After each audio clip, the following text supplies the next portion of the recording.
Para kay Lola Eleanor asin Lola Marife kan Barangay Bitano, Legazpi City, magayon ang gad ang magiging benepisyo kan bagong multipurpose hall building na ipigmok na sa saindang lugar sa tabang kan Ako Bicol Party List na magagamit ninda orog na kun may maraot na panahon. Dakulao na bintahe inio na nakagang kami kay inio. Sa primero, sa mga activity, de kami madidipisi na magpaaram kung kay sisay-sisay.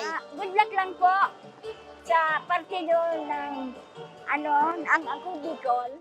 Istorya ni punong barangay Bernard Pacardo, haloy na nindang pigmamaawot na magkaigwanin multipurpose hall building. Kaya ngunya na dagos nang narealisar ang sa indang pangiturogan, asigurasyon ni Pacardo, pagkakaingatan ninda ini nga ni magamit pa kan ibang henerasyon.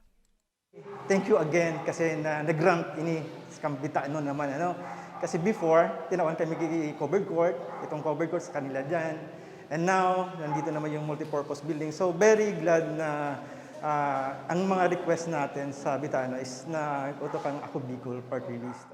Sigon kay dating kongresista Attorney Alfredo Garbin Jr., tulong eskalon ang nasabing multipurpose hall building, kung saan kantidad 5 milyones pesos ang ginastos sa konstruksyon kan nasabing edipisyo.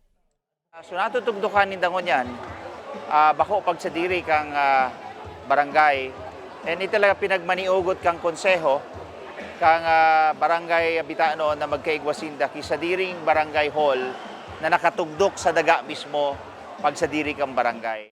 Mientras tanto, apwera kan inaugurasyon na naumanin gift packs ang partido sa 953 sa senior citizens sa nasabing lugar.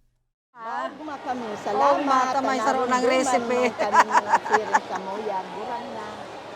Maugmahon sa sarong senior citizen na nakaka-receive kay pamaskong handog.